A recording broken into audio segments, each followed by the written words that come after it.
All right, so it's DJ and we taking over VladTV. Now, this is the swap segment where I get to ask Vlad some questions. Correct.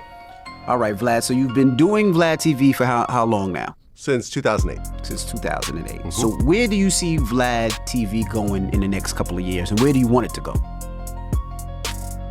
We have a big deal in the works right now.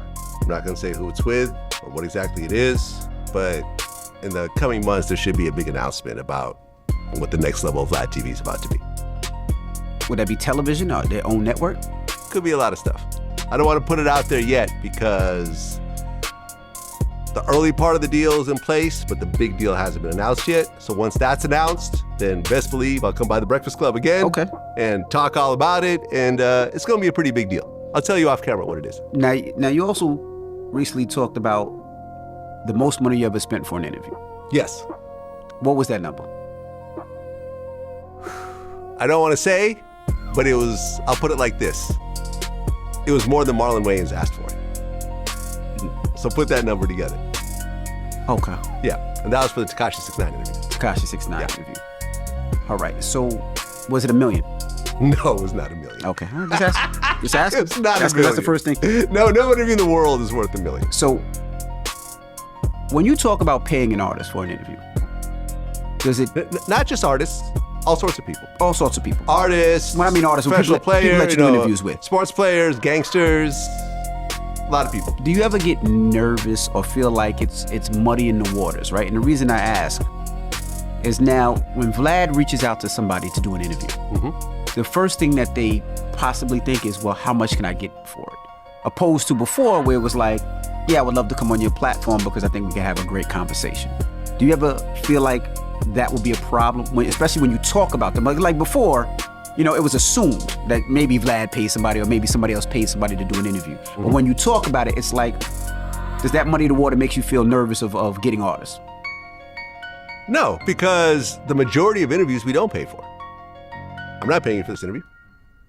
I didn't get paid when I did Breakfast Club. I mean, I get paid to do certain interviews on certain platforms, but most times I don't get paid.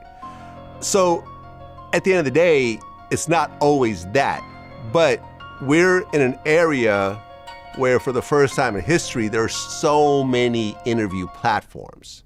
When you go back to 20 years ago, you had to either do radio or you do television, or that's it, right? There was no podcast. That wasn't a real thing. There wasn't all these media outlets and so forth. These days, think about, like, everyone we know has a podcast.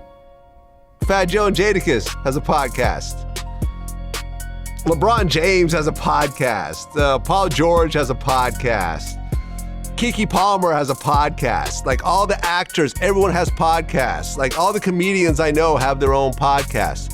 So you're competing against all these people, and when it comes to someone who actually has a big following or has a really crazy story, they can pick who they want to go to. So for some people, they're going to go to the biggest platform. For some people, they're going to go with whoever's going to give them the biggest check. So with us, we don't mind cutting a check because 99% of the time, those interviews end up being profitable. Every so often we'll lose money. Every so often things will go a little bit left, but we've almost made back our money off the Tekashi interview and we're only like a third of the way in. I'll probably double what I paid him at the end of the day. I was the only person to actually put that type of money out there. It's really no different than booking someone for a show. At the end of the day, look, we have relationships with artists. There's lots of artists that will do a show for us for free.